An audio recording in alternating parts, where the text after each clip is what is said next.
Welcome, my friends. We are in Aranda del Duero, a central village in the denomination of origin Ribera del Duero, one of the wine producing areas in Spain with fastest growth in international recognition. The river behind me is the Duero, passing through the middle of the village in its way to the city of Porto in Portugal, where he meets with the Atlantic Ocean. This is a wine river like few others in the world, as it gives birth to several well-known wine denominations of origin in 2 different countries. We will visit several wineries told to viticulturists and educators and taste the cuisine of this extremely exciting millenary region. I hope that you enjoy the journey.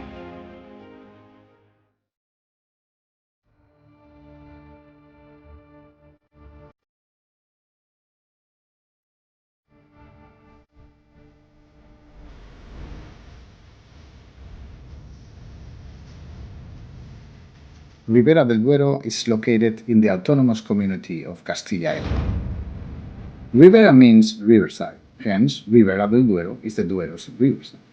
Indeed, the DO follows the River Duero for more than 100 kilometers from the province of Soria in the east to the province of Valladolid in the west, passing through the provinces of Segovia and Burgos, the latter hosting most of the area under vine of the DO.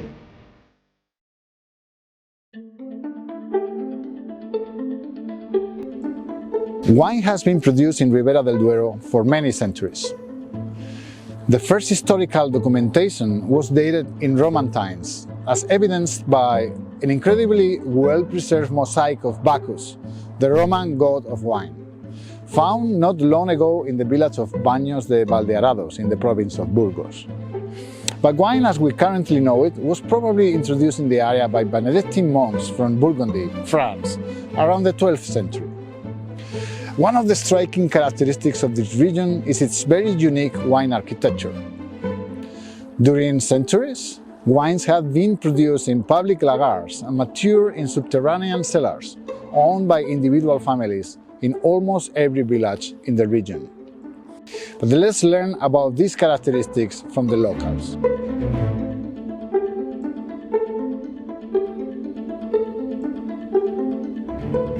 I'm here with Nacho Rincón, who is a viticulturist of Ribera del Duero. Nacho, encantado de hablar contigo. ¿Nos puedes contar un poquito del proyecto que habéis hecho aquí? Sí, de restauración. Sí, esto es una montaña, un cotarro que se llama aquí, donde hay 160 bodegas subterráneas. Yo creo que fue a partir de 1700 cuando se empezaba a excavar, digamos, las cuevas y a elaborar aquí la uva. Y bueno, después de los años de mucho abandono, porque ahora ya la mayoría de la gente no elabora dentro de la bodega subterránea, se empezaron a perder y se hizo un proyecto global para concienciar, proteger, hacer una ley para preservarlas, ponerlas en valor y luego abrirlas al enoturismo. Y bueno, ya lo vais a ver desde la vista aérea, ha sido espectacular lo que ha ocurrido en estos años. ¿Qué reconocimiento tenéis de la Comisión Europea? Sí, es un reconocimiento, un premio de la Comisión Europea por la protección del patrimonio del vino. Es un patrimonio singular que durante generaciones se ha ido creando y bueno, un reconocimiento que yo creo que nos llena a todos de orgullo.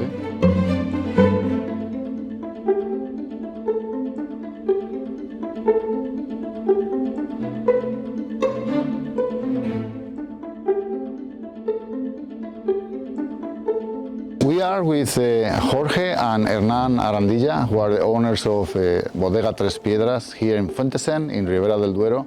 And they're going to explain us how the whole process of elaborating wine from after the harvest all the way into where they put the wine down into these subterranean cellars happens. Hola, ¿cómo estáis? Buenos días. Vamos a ver, esto es un lagar, la entrada de la uva al lagar. ¿Cómo funcionaba esto? Exacto. Bueno, pues este es el sitio al que llegaban los carros con los animales que transportaban los cestos de mimbre en los que se traían las uvas, ¿de acuerdo? Entonces el carro se colocaba aquí, se volcaban esos cestos que aproximadamente tienen unos 90 kilos de uva, se volcaban a través de esta puerta en el foso que hay en la parte interior. Ahí había un foso en el que se repartía toda la uva, aproximadamente pues entre unos 3.000, 4.000 kilos de uva, y a partir de ese momento es cuando se empezaba a pisar, ¿de acuerdo? Se pisaba, las personas se descalzaban, se quitaban los pantalones, pisaban la uva para que ese mosto fuera saliendo por la parte inferior, por una tubería, y pasaba a otro depósito en el que ya solo había líquido. Esteban is going to show us how the lagar works. This is how they used to do wine in this region. It's really spectacular. Bueno, pues las uvas se traen del campo, efectivamente, que se traen en carretas, en carros, mejor aquí más carro que carreta, se traen los cestos, se mete por esa ventana que se llama portejón, y por ahí se metía la uva y se echaba aquí los cestos de uva se echaban aquí a la caja, que se llama caja. Entonces aquí se pisaba, va saliendo el mosto tranquilamente, pero luego, claro, luego ya había que meter esta madera que vemos aquí. Claro, porque ya llega un momento que aunque pises es una piscina que ya no haces nada. Cuando ya había salido lo voluntario, se ponía la madera atrás y se hacía el castillo. Entonces, jugando con la viga, con la rosca de la viga, primero se subía la viga, se metía la madera y se colocaba la marrana, que se llama, que es la última madera. Ya das vueltas al revés y lo que haces es roscar, hacer bajar la viga para abajo, hasta que llega un momento que ya lo aprieta tanto atrás que la piedra pues se empieza a elevar. La piedra se va roscando y la piedra se levanta del suelo y es la que luego se queda trabajando. En dos personas, ayúdame. Pues yo te ayudo, venga. Esto se va girando la viga, va apretando la uva, va apretando la uva. O sea, según lo que estamos haciendo ahora, ya está apretando. Sí, la estamos apretando. Y llega un momento...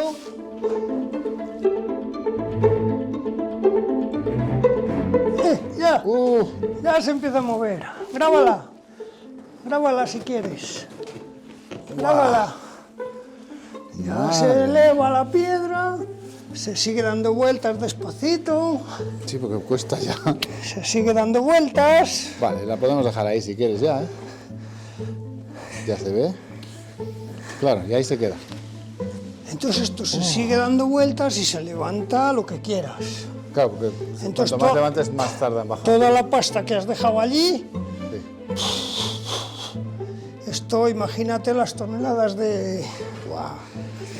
Se dejaba por la noche trabajando, venías por la mañana, la piedra se había sentado y te había sacado todo el caldo.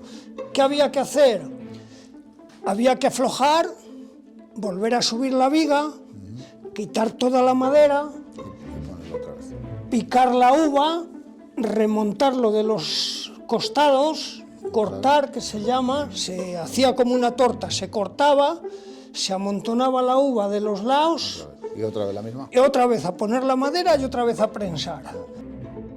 Después lo que se hacía es que se cargaba ese líquido dentro de las pieles de cabritos, de cabras pequeñas, que se cosían de forma que quedaran herméticas, se llenaban de mosto y eso se bajaba por las escaleras hasta la bodega. A la bodega que la vamos a visitar ahora. Exacto. Y esos eran las pellejas. Esos eran las pellejas. Muy bien, pues vamos a ver la bodega. Vámonos. Bueno, pues esta es la bodega, ¿no?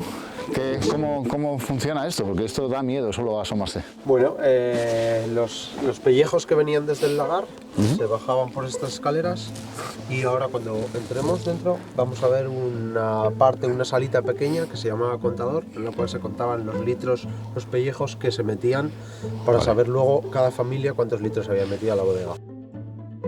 Estas bodegas se hacen desde el siglo XVI, XVII quizás, o incluso más atrás. Desde el XVI más o menos. Desde el XVI. Antes no había ni electricidad, ni calefacción, ni aire acondicionado, ni nada. Estos son muy profundas. ¿Cuántos metros de profundidad tienen? Hemos calculado más o menos unos 17 metros. 17 metros de profundidad. Sí. Lo interesante de estas bodegas es que mantienen una temperatura baja y estable y una humedad también estable, que son las tres cosas fundamentales para conservar bien el vino. Vosotros la estáis manteniendo tal como eran, ni siquiera habéis puesto barandilla y no hay luz, que es como era antes. ¿Qué se hace para ver ahí abajo? Poner velas, tenemos unas velas a lo largo de la escalera y al fondo, para enseñarlo, colocamos otras velas encima de las cubas. Vale. Pero no. ¿Qué es lo que se hacía antiguamente? Que además las velas ayudaban a que si te quedabas sin oxígeno por la fermentación no te quedases ahí para toda la vida, ¿no? Eso es. Si veías que se apagaba la vela era hora de salir. Exacto. Una de las curiosidades de estas construcciones es que debido a la humedad que hay debajo de la tierra, es muy importante que haya un flujo de aire constante a través de la bodega. ¿Y esto cómo se consigue? No había ningún mecanismo mecánico eléctrico que lo permitiera. Lo que se hace es que se hace una chimenea que baja desde la parte superior hasta el fondo de la bodega y la puerta tiene una rejilla, de forma que el aire puede entrar, baja por la escalera y sube por esta chimenea y sale por estos agujeros. Ese aire se mantiene circulando y saca la humedad de la bodega. Y esa es la manera por la que desde el siglo XVI estas construcciones han sobrevivido.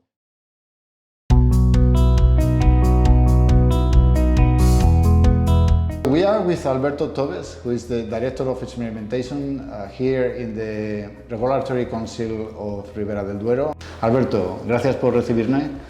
Encantados de recibiros aquí en nuestra casa. Aquí el clima es muy específico, es muy extremo, muy frío en invierno, muy seco. Eso os ayudará porque no hay mucha presión de enfermedades.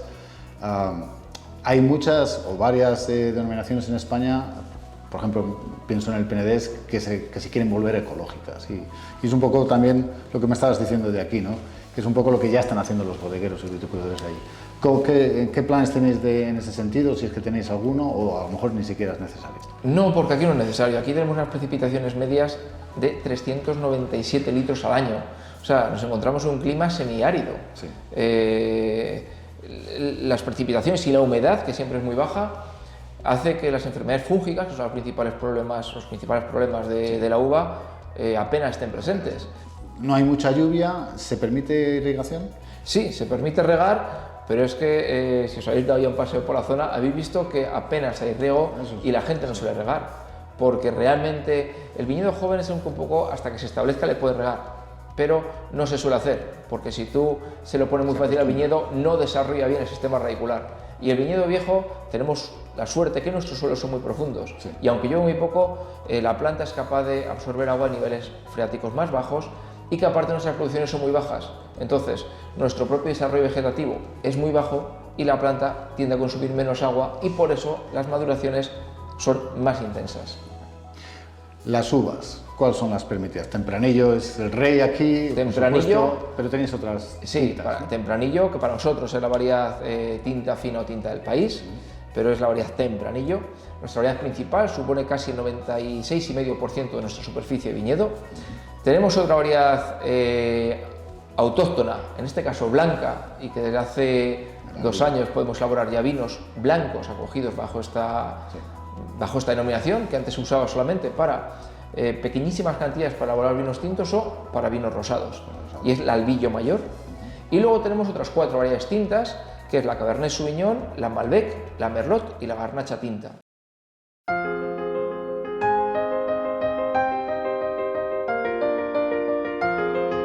In this section, we will cover characteristics of the climate, geology and soils of Ribera del Duero that strongly mark the character of the wines produced in this area.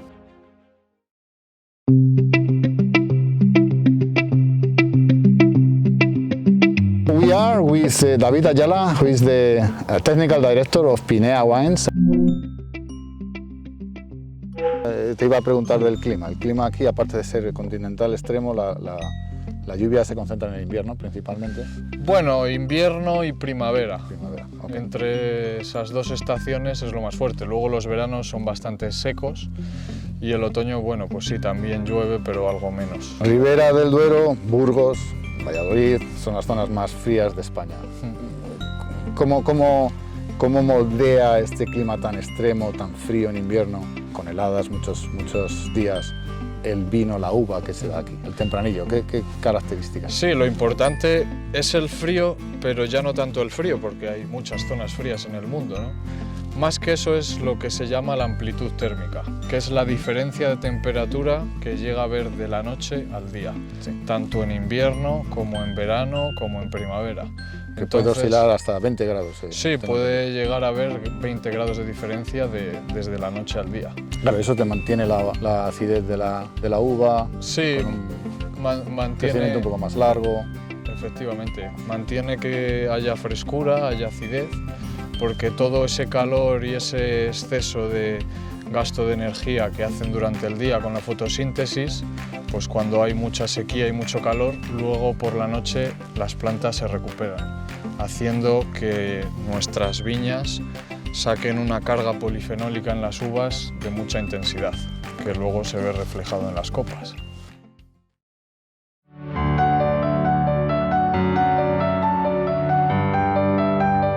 Ribera del Duero is located in the northern plateau of the Iberian Peninsula, an extended area with different exposures and elevations up to 800 meters with respect to sea level.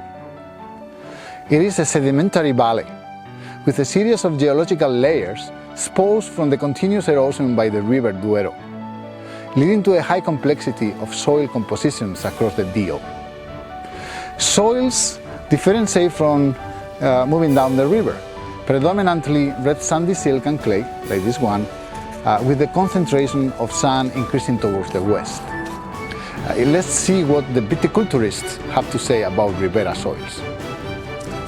Esto es una zona plana, pero realmente, si se ve al final, está ondulada, no es plana. Entonces supongo que los aspectos aquí, si tienes una viña en un sitio tan frío, si tienes una viña mirando al sur, tienes mucho más calor que al revés, ¿no? ¿Eso es importante? Sí, es muy importante. Se buscan dos cosas. Primero, estamos en una zona en la que tenemos un río que pasa por aquí al lado, que es el Duero, y en este caso un afluente que es el Riaza, que es la zona baja, y tenemos una zona de páramo. Lo que se buscan es terrenos que estén más o menos en la colina entre la zona más baja y la zona más alta, y que esa colina esté expuesta al sur o el suroeste, porque de esa forma el sol, al girar, digamos que reparte mucho mejor la radiación solar y la temperatura. Toma más luz. Las horas de exposición al sol.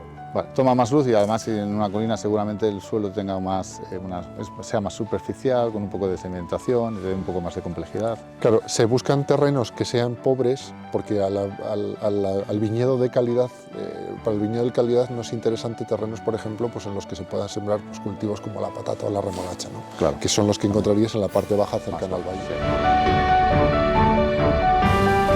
Este es un suelo que no hemos visto hasta hoy, pero es un suelo lleno de piedra y esto ayuda mucho a la maduración. ¿Cómo? Bueno, esto es cascajo, lo que llamamos aquí guijarro. Sí.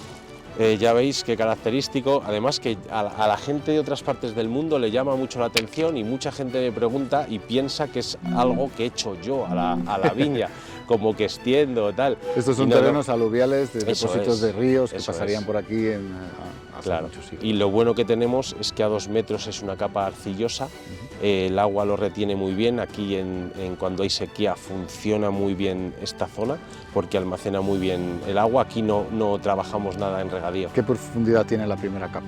Antes de llegar a 2 metros, 2 metros y medio. Claro, entonces ya se mete ahí y no se evapora. Entonces ya estas viñas jóvenes las cuesta un poco más llegar, pero ya la viña vieja que tiene la raíz abajo, bueno, pues aquí hay meses de agosto muy difíciles y ves la viña y parece que está en regadío, está súper bien. La orografía es suave, pero con cierto cambio de aspectos, sobre todo la altitud es lo que más marca esta zona. Eso hace que pues, el trabajo sea más fácil que en otras zonas más empinadas, ¿no? Por ejemplo, como el Priorat o el Mosel en Alemania. Sí, la orografía es más o menos plana, sí que hay pequeñas irregularidades y zonas, pero se trabaja de manera fácil. El suelo, este es arcilloso, bueno, ve claramente que se puede deshacer, ¿no? Completamente. ¿Qué profundidad tiene? ¿Tiene mucha profundidad? Esta parcela es arcillosa, como se puede ver, pero no, la profundidad no es muy grande. El suelo agrícola, el primer estrato, es de unos 50 centímetros. Luego podemos ver que tenemos como una pequeña calicata y verás que el subsuelo es todo roca madre calcárea, que es lo que nos da la personalidad en la Ribera del Duero. We are with Pablo Calleja, who is a family owner of Bodegas Honorato Calleja. Peculiar about this winery is the fact that it's actually not within the limits of the denomination of origin Ribera del Duero, although they have vineyards inside, but they follow the same approaches, and we're very interested to know about them because they're in a place that is to the west end of the Ribera del Duero, and this is slightly different than the east end, and it's just nice to see how things are done here. So, Pablo, oye, muchas gracias por recibirnos.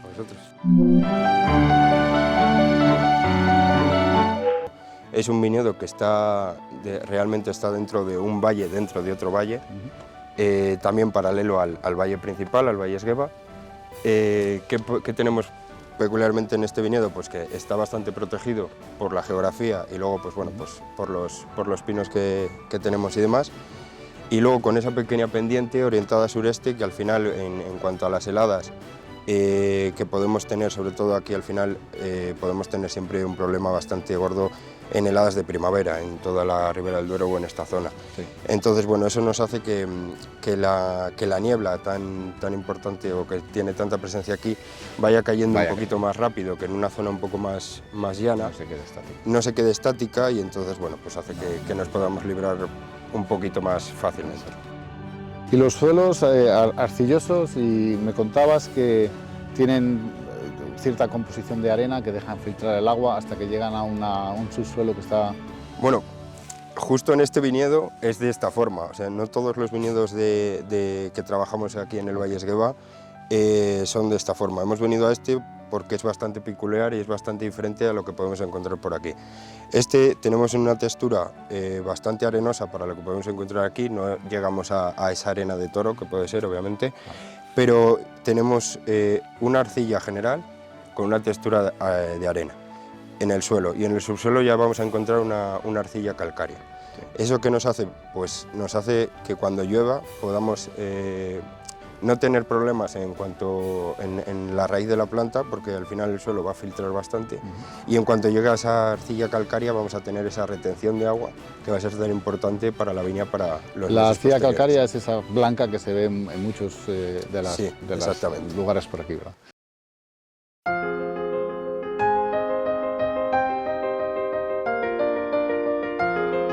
Ribera del Duero is not particularly close to any major capital of Spain. The abandonment of rural areas in the last part of the 20th century had a strong impact on grape growing, as many vineyards had to be abandoned due to the lack of qualified labor. Although things have improved in recent times, this is still a problem in the region, with just a scarce number of young viticulturists present to guarantee the bright future that this region has to offer. We had visited the Enology School San Gabriel, where they train the next generation of viticulturists and winemakers of Ribera del Duero. We are with Javier Díez and Yasmina Martínez. They're the director and chief of studies of San Gabriel Enology School here in close to Aranda del Duero. And we're going to be talking with them about how do they train the future generation of viticulturists and winemakers in this zone. So, Javier, Yasmina, gracias por recibirnos. Gracias a vosotros. Lleváis 20 años haciendo esto. ¿Qué motivo os originó la idea y cómo habéis llegado hasta aquí? Bueno, pues como bien dices, iniciamos esta andadura en la formación profesional del vino, de la viticultura, pues con un objetivo claro, que era el de apoyar el tejido empresarial de la bodega y el de fijar talento, formar en esta región comarca vitivinícola y bueno, en definitiva, generar desarrollo. Claro. En la segunda parte del siglo XX hubo un éxodo de las zonas rurales a las capitales. Eso se notaría muchísimo en la viticultura, sobre todo, ¿no? Esta idea, este proyecto es un poco retener a estos jóvenes para que se queden aquí, para que las futuras generaciones puedan dar abasto al crecimiento de esta zona. Así es. Fue un éxodo, de hecho mucha mano de obra venía de fuera. Nosotros también hemos tenido muchos alumnos que venían de otras comunidades autónomas. A día de hoy, con la oferta afirmativa que tenemos, incluso tenemos alumnos a nivel internacional. ¿Porque hacéis cursos online? Sí, hacemos grado superior vitivinicultura en modalidad presencial, también modalidad a distancia, grado medio de aceites de oliva y vinos en presencial solamente, pero luego tenemos también el posgrado universitario que estamos sacando adelante con la Universidad de Distancia de Madrid, que es modalidad 100% online. Entonces eso pues, nos ha abierto pues, las puertas, ¿no?, a esta formación enológica. Fantástico. Y luego no es teoría lo que practicáis o enseñáis aquí, porque podemos ver vuestros viñedos, aquí los estudiantes hacen prácticas de viticultura, tenéis una bodega fantástica, hemos visto los laboratorios. Los estudiantes vienen aquí manos a la obra, ¿verdad? Sí, se trata de eso, de formarles para capacitar a todas las empresas, todas las bodegas o todas las empresas que hay en la ribera y en Castilla y León incluso, ¿no? Nos piden alumnos desde fuera de nuestra provincia y de nuestra comunidad autónoma, y se trata de eso, de formarles lo mejor posible para que puedan quizá volver o retener, como decimos, ese talento y generar empleo, generar desarrollo cultural, social y económico, por supuesto.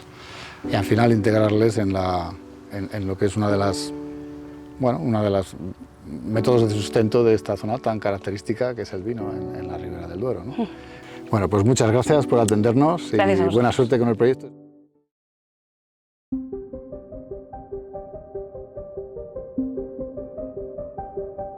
The gentle orography around the river in Ribera del Duero and the sedimentary nature of its terrains translate to vineyards located in areas with easy access and relatively easy to mechanize. The arid nature of the region also presents a low disease pressure, and the elevated hours of sunlight across the year provide sufficient energy for successful growth of the vine. Still, the challenge for the viticulturist of Ribera del Duero is the climate. Short, hot summers and extremely cold winters, with drastic, sometimes unexpected changes in temperature across the season. Me hablabas de cubiertas vegetales, aquí no hay, pero sí, las usáis, ¿no?, a menudo en vuestros viñedos. Sí, al final, mira, por ejemplo, este es un caso que estamos, digamos, en una fase en la que estamos de intercambio. En un futuro podrá tenerla o no, dependiendo de cómo vayamos viéndolo, pero sí, en otros viñedos sí que trabajamos con esas cubiertas vegetales. Trabajamos sobre todo con las cubiertas vegetales espontáneas. Nos parece bastante interesante porque al final, si hablamos de un terruño real o de una biodiversidad real en una parcela, al final lo espontáneo es lo natural. Entonces vamos a ir trabajando eso. Sí, que salga espontáneo, pero trabajando lo espontáneo. No significa que los viñedos vayan a estar sucios, no significa que los viñedos vayan a estar mal cuidados, no, simplemente vamos a trabajar eso. Pero al final se incorpora al suelo, ¿no? Porque... Sí, al final nosotros vamos trabajando esa cubierta, la vamos desbrozando dependiendo del momento del año. Siempre vamos a buscar el momento oportuno para que la cubierta vaya siguiendo estando viva, y en otros momentos nos va a interesar cortarla un poquito más abajo y dejarla que se muera. Por ejemplo, en la época un poquito más de maduración, en agosto o demás, trabajamos con un corte más abajo para dejarla agostada completamente. Entonces que la cubierta, digamos, que se muera. Sí. ¿Para qué? Para que no tenga competencia la viña. Y luego además, sobre todo, porque seguimos teniendo esos fríos de por la noche. Y no es raro que aquí nos caigan heladas 10, 15 días previos a vendemias. Entonces, si tú tienes una cubierta vegetal ya muerta, podemos retener un poquito menos de calor, entonces vamos a tener menos evaporación del agua y menos riesgo de helada. Si tenemos una cubierta un poquito más alta o verde, el calor que va a desprender va a ser mayor y podemos tener un riesgo de helada mayor. Vuestra bodega se caracteriza por un quehacer artesanal, tradicional, no artesanal, tradicional. Tratamos de recuperar la viticultura original, una viticultura respetuosa, ecológica, en la que no se utilizan herbicidas ni pesticidas, en la que se utiliza mucho trabajo manual, porque queremos que la gente conozca la viña y que la cuide y la mime y sepa cuándo ocurre algo y esté alerta. Hay muy poca mecanización. Queremos que todos los abonos que hay en el viñedo sean naturales, provengan de la propia viña, pues de restos de podas, de toda la cubierta vegetal que se entierra, de abonos que provienen de estiércoles de ovejas y de vacas. Que huele, que están aquí al lado.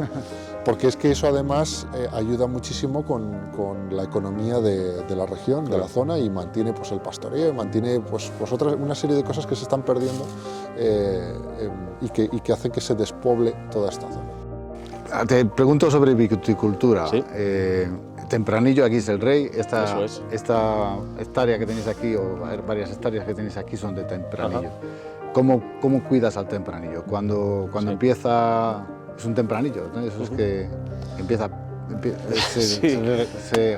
se vendimia pronto, ¿no? Eso es. Bueno. Pero pronto es tarde, porque no es en octubre. Porque claro, aquí va todo más lento. Bueno, como bien has dicho, la tempranillo es la reina, y aquí lo que vamos en Ribera es sobre todo a cultivar calidad. Tenemos restricción, solo podemos cultivar 7.000 kilos por hectárea. Entonces, cuando llega junio, hacemos la poda en verde, que bueno, tú ves aquí los dos tallos, lo que hacemos es limpiar bien para dejar simplemente estos dos brotes, muy buena limpieza. Después de esta poda en verde, limpiamos también todo el palo, lo que llamamos chupones, ¿vale? Para que la planta sea solo, digamos, de la savia donde quieres que brote.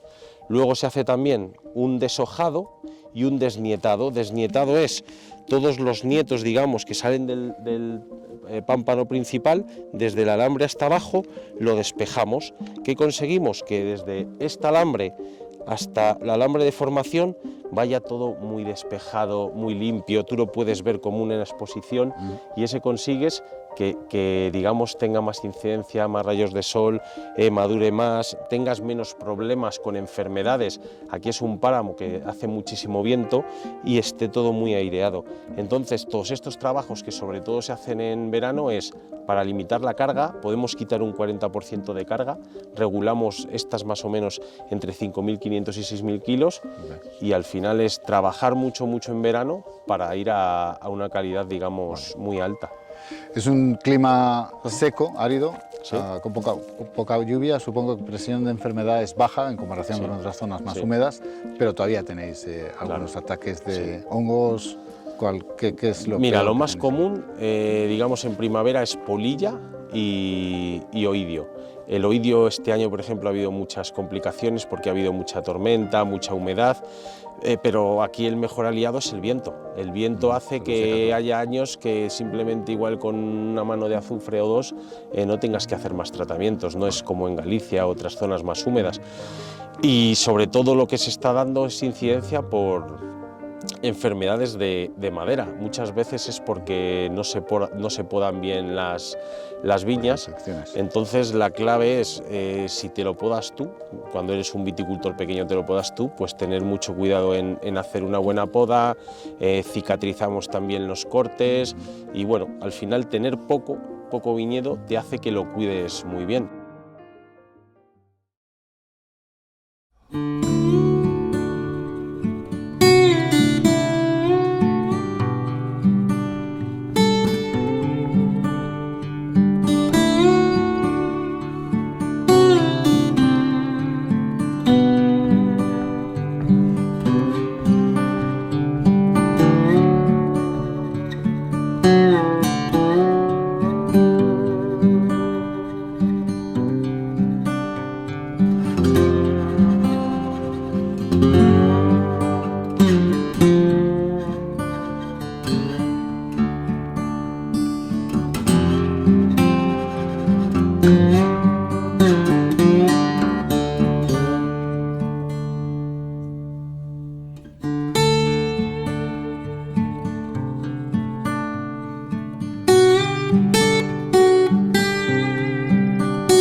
The Tempranillo grape, meaning early ripening grape and called Tinta del País here, is the king.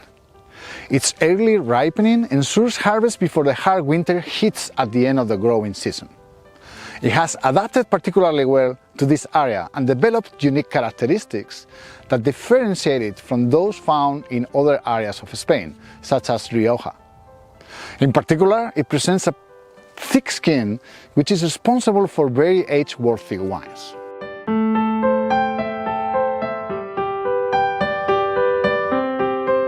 Bueno, y yendo al viñedo, ¿esta viña cuántos años tiene? Pues esta tiene más de 100 años ya. Todo este viñedo que vemos aquí, que es la viña más vieja que tenemos y que nos dejó nuestro bisabuelo, tiene más de 100 años ya. Y es una viña tal cual y con la arquitectura del viñedo que había antes, ¿de acuerdo? Que no se ha repetido ya, ahora se planta de otra forma. Y lo que se hace es que tiene una mezcla de variedades, principalmente tempranillo, tinto fino, que es el tempranillo más apreciado aquí, con garnacha, con albillo, con malvasía, con bobal, con... O sea, hacéis un coupage. Hay un coupage, pero el coupage está hecho en la viña, no es un coupage como el que se hace en las bodegas. Pero sí que seleccionáis los albillos porque generáis un albillo monovarietal, ¿no? Exacto. En este caso no, en este caso lo mezclamos todo para hacer un vino concreto, pero con el resto de viñedos que tenemos de este estilo lo que hacemos es recuperar el albillo por un lado y con eso elaboramos un vino blanco muy especial. Y la viña centenaria, claro, da menos producción, concentra más los sabores, los azúcares, todo un poco los... Sí, es aproximadamente entre 6 y 7 veces menos de producción que una viña normal, ¿de acuerdo? Que una viña normal de ribera que ya tiene una producción muy baja. O sea, es una producción ridícula. Eso unido al clon original que había en estos viñedos, que es muy interesante, pues hace que los vinos sean muy distintos.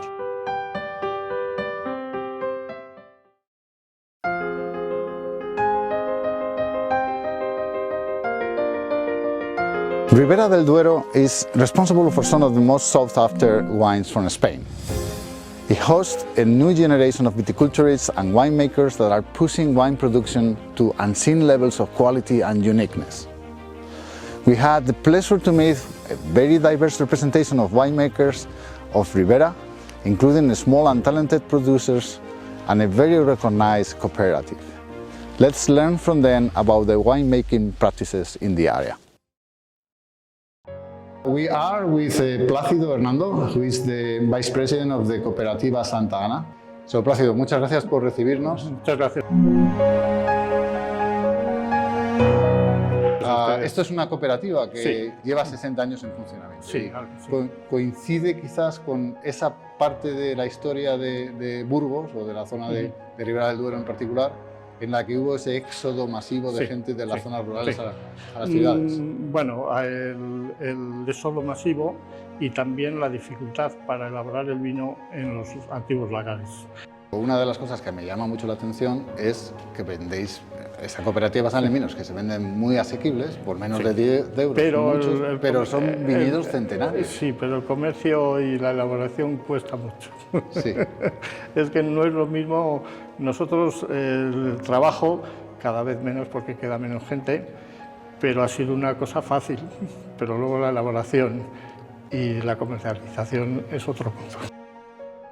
Quiero que me expliques qué es esto, porque es difícil Estos de encontrar. son la forma de guardar el vino. En aquella época lo más económico eran los depósitos de hormigón. Esto es la boca, de abajo se llena por arriba y por aquí se saca el vino por ahí, pero ahí para limpiar y para sacarlas. Mariví, gracias por recibirnos. Es un placer estar aquí. Hemos aprendido un poquito de cómo funciona la cooperativa. Ahora me gustaría que nos explicases cómo hacéis el vino, que luego comercializáis con el nombre de Castilla y Peñaranda. ¿En qué se basa? ¿Tempranillo sobre todo? En tinto sí, pero esta zona tiene mucho albillo. Somos de las bodegas que, te diría, de las que más albillo tenemos en Ribera del Duero. De hecho, podemos tener hasta una producción de 200.000 kilos al año de albillo.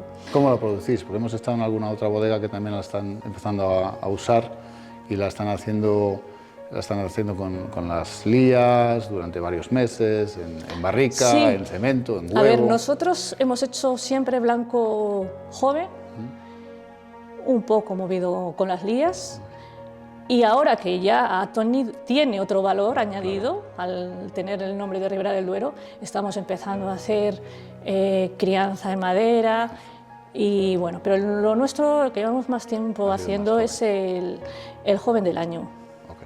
Y bueno, aparte de ese, pues tenemos el tinto, toda la gama de tintos que son típicos de Ribera, joven, el roble, crianza, reserva.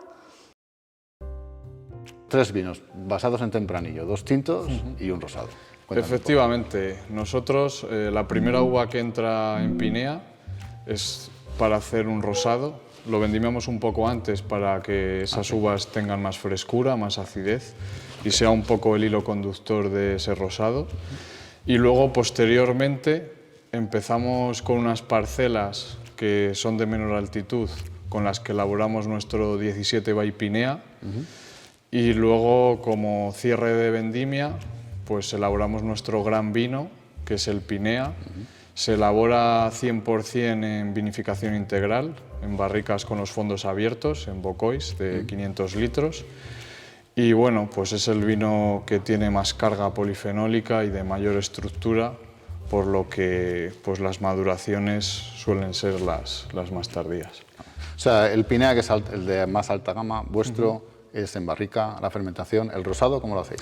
El rosado les tenemos aquí detrás. La fermentación se produce en estos huevos de hormigón, que bueno, pues la particularidad de los huevos es porque esta forma ovoide hace que las lías finas que dejamos en el rosado se mantengan en suspensión con unas fuerzas que se llaman fuerzas de Coriolis, que se producen con la rotación de la Tierra cada 24 horas, haciéndose una autólisis de esas lías y produciéndonos más gordura en los vinos. Eso es muy curioso, ¿no? La fuerza de Coriolis por la rotación es por la forma del huevo, de huevo que tienen estos contenedores. Efectivamente. Luego, aparte, pues el ser un material como es el hormigón, es un material poroso que nos cede una pequeña microoxigenación al vino, para que se vaya redondeando y se haga un vino más complejo, no sea un rosado al uso.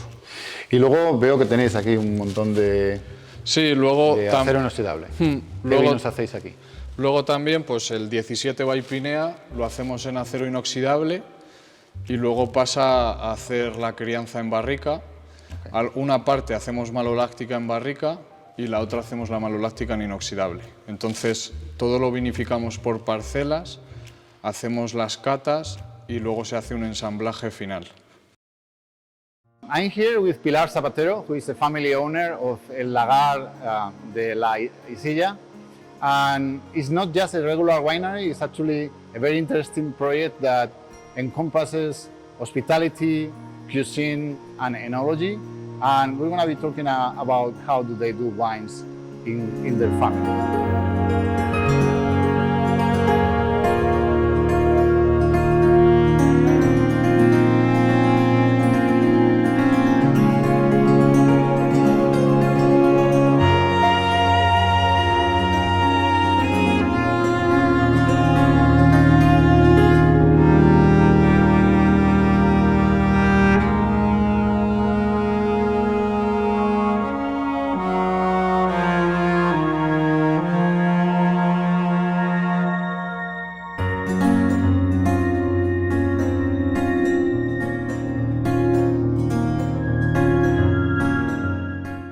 Hola. Hola. Pilar, encantado. Tenéis la familia una tradición muy larga de restauración, del restaurante vuestro de Aranda es uno de los más famosos, donde se prepara el cordero asado, quizás uno de los más famosos del norte de España. ¿Cómo pasasteis de hacer asado a preparar vino? Bueno, pues mi abuelo en realidad con mi padre siempre habían elaborado vino. Aquí tenemos las bodegas subterráneas en Aranda del Duero y de ahí pues quisimos darle esa calidad de estar en el Consejo Regulador de Ribera del Duero, ¿no? Para que el vino de la casa del restaurante fuera de entre los mejores, ¿no? Entonces fuimos elaborando en la bodega del siglo XV 3.000 botellas, en el 95 ya dimos de alta todo y poquito a poco cada año un poquito más de vino, hasta que en el año 2000 nos vemos en la tesitura de que tenemos que venirnos a una bodega de elaboración a pie de tierra. Porque el objetivo principal era hacer vino para vuestro restaurante, para los clientes de vuestro restaurante. Sí, no, o sea, a mi padre siempre le había gustado el vino y esta es su pasión, con lo cual pues al final dices, bueno, tener un vino que sea, sabes que el vino de la casa siempre pues como que te ponen un jarrillo de vino y nosotros no queríamos eso, queríamos poner un vino y que fuera de Ribera del Duero y que ese márchamo de calidad le acompañara. Entonces, pues ya una vez que te pones a elaborar más y lo mandas a concursos, te dan premios a nivel internacional y ves que el vino gusta, pues ya un poquito, poco a poco, pues nos vimos en hacer 300.000 botellas. Y no es solo para el restaurante, o sea, también vendemos a mercado nacional, internacional, con lo cual, pues, bueno.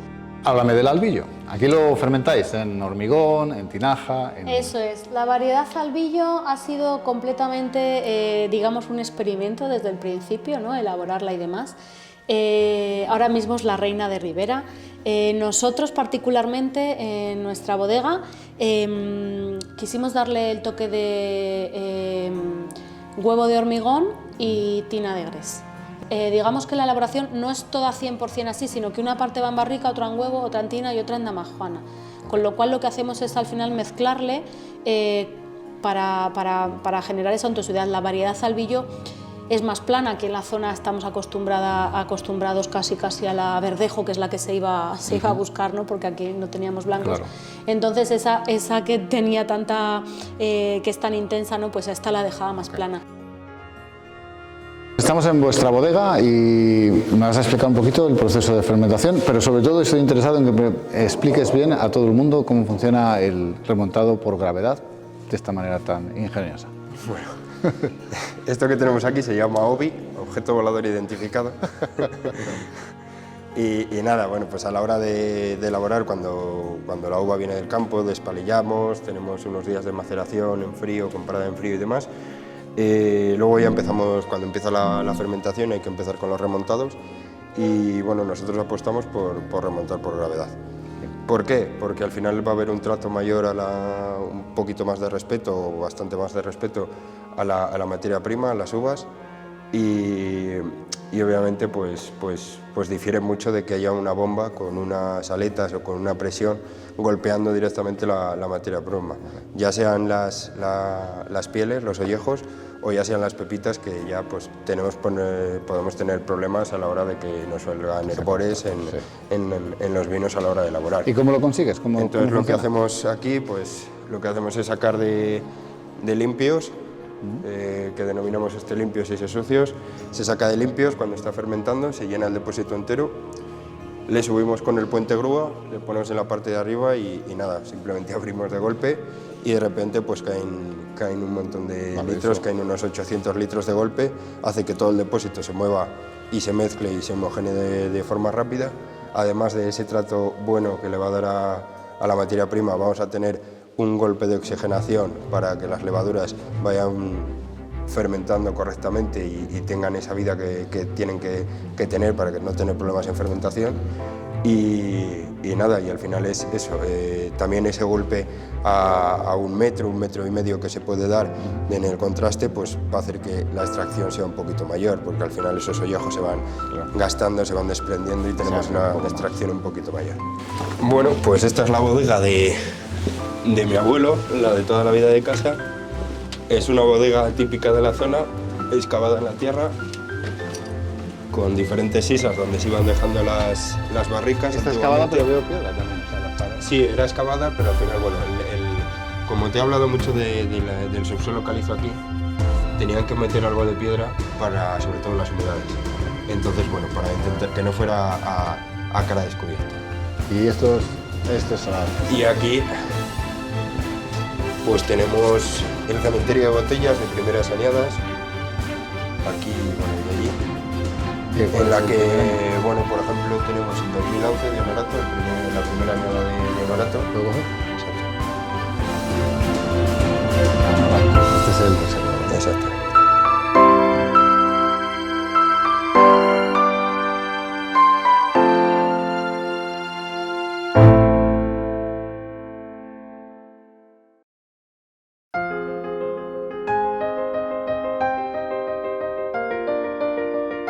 In this section, we present tastings of some very impressive wines from Ribera del Duero that we have had the privilege to try in person with their winemakers.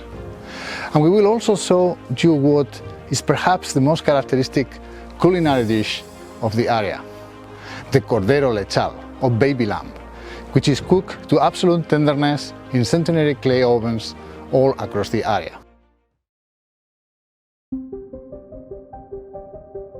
So we're going to taste some of her wines, and we have an Albillo, she's going to explain that, but we have a guest, and this is Melissa Del Campo. She's a wine influencer in the United States.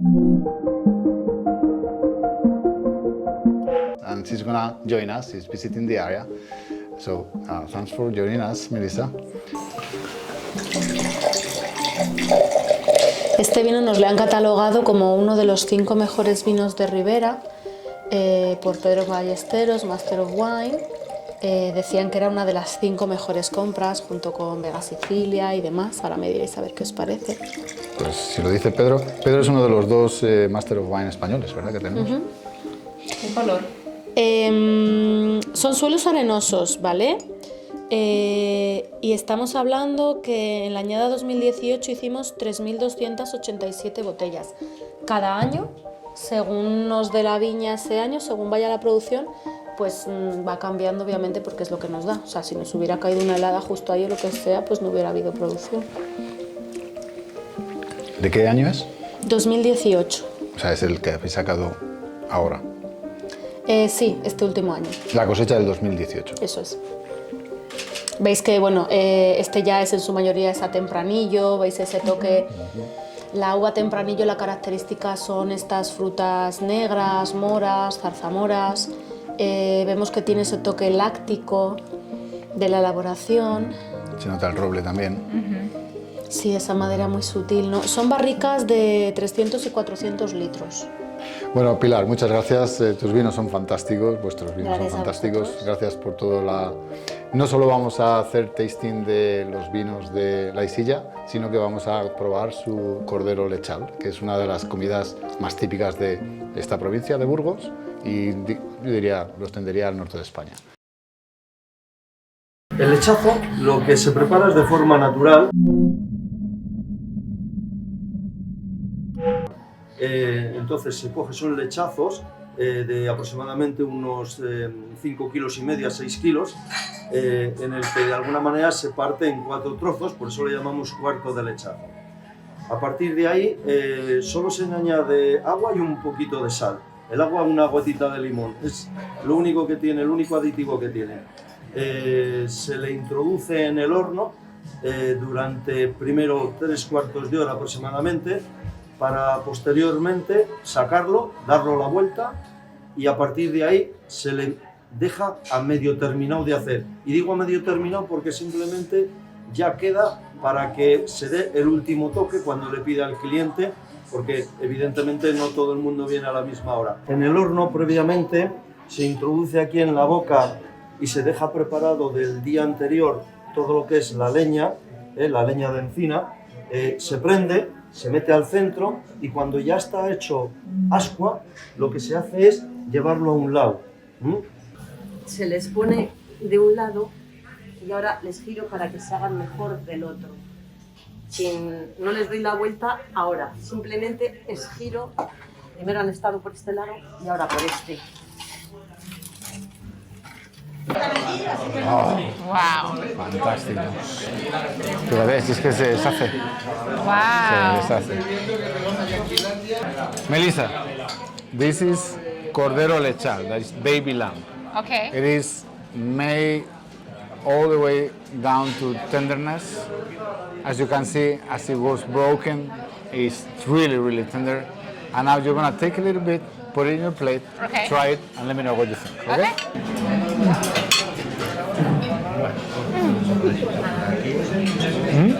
Tender?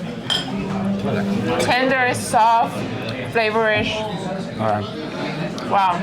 Just accompanied with a Ribera. Cheers.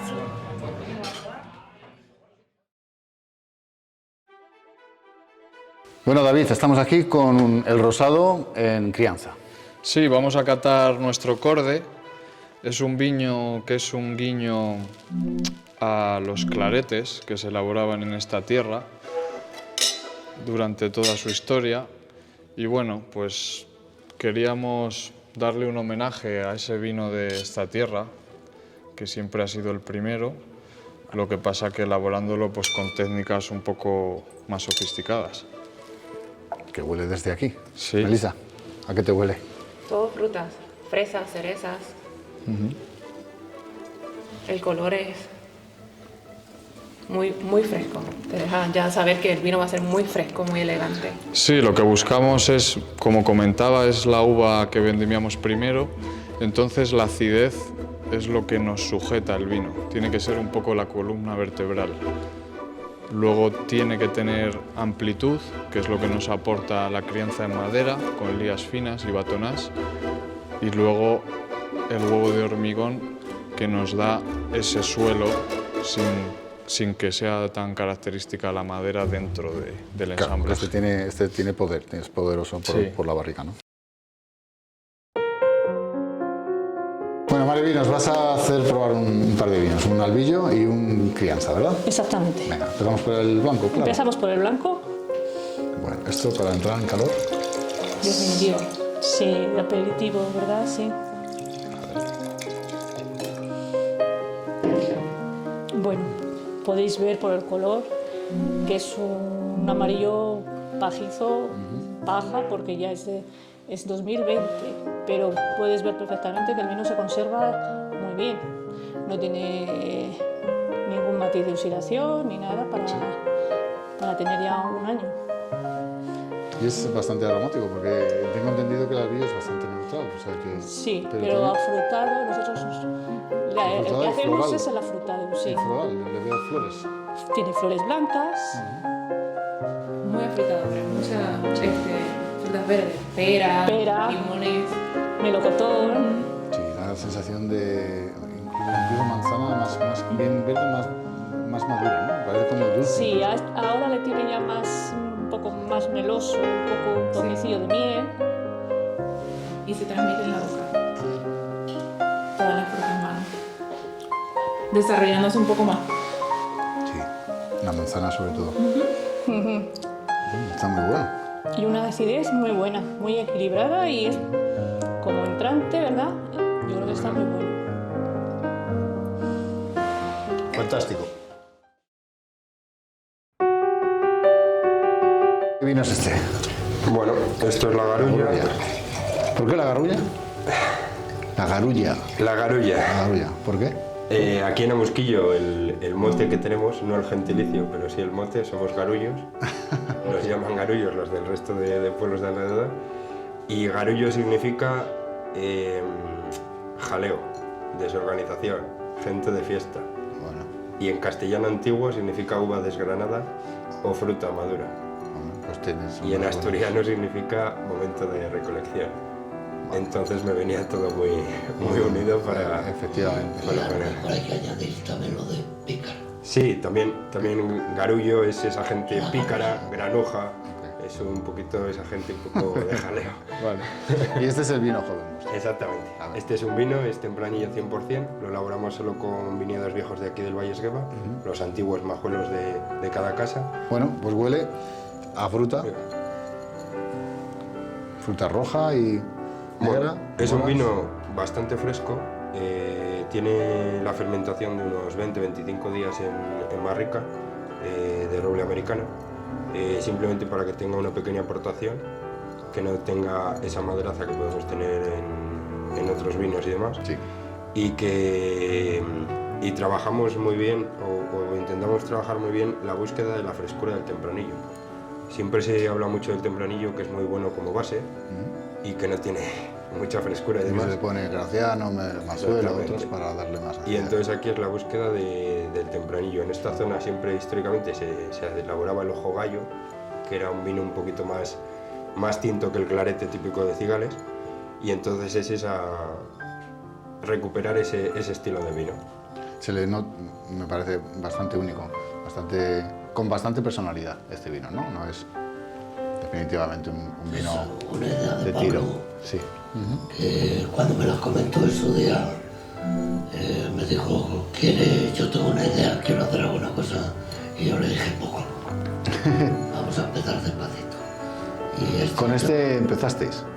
No, ¿Con no, no. este? O sea, con este es mi primer vino, digamos. O sea, este es desarrollado tu por mí. vino, tu primer vino. Exacto. Vino de Pablo. Los otros son los tuyos. Los otros son elaborados por... Que este de aquí lleva tu nombre, ¿no? Honorado. Muy bien, vale, entiendo.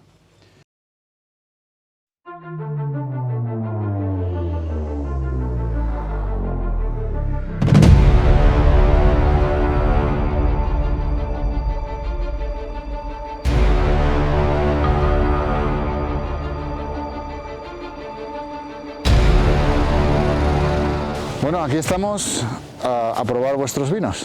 Cuenta, este es el de la Tejera. Esto es un Ánimos Finca La Tejera, que esto es un vino de parcela, ¿vale? Este es el vino del Gran Cru, que es el que hemos visto antes, y que es una parcela pues, con más de 100 años de edad, con un cupás de variedades en el que hay principalmente tinto fino, pero también garnacha y otra serie de variedades, y que elaboramos pues, de la forma más tradicional posible, usando barricas de 500 litros de roble francés, con muy poca intervención, y que dejamos que simplemente sí, y que dejamos que simplemente exprese lo que es la Bueno, me lo considero muy frutal, con un montón de aromas de todo tipo de frutos, incluso rojos también, ¿no? Sí, así es. Buscamos elegancia, una madera muy fina, muy sutil, muy integrada, con un paso por boca suave, pero que te recupere todos esos aromas de lo que hay alrededor, ¿no? De ese tomillo, ese romero, esos almendros, esos frutales que hay alrededor y esas cualidades.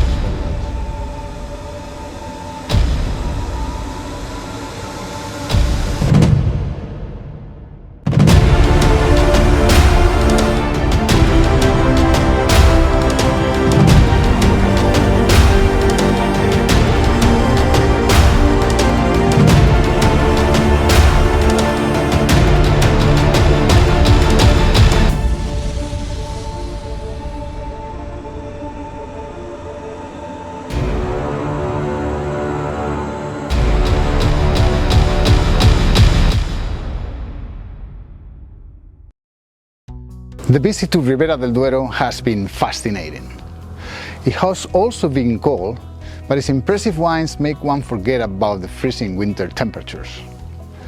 This is definitively an area to visit.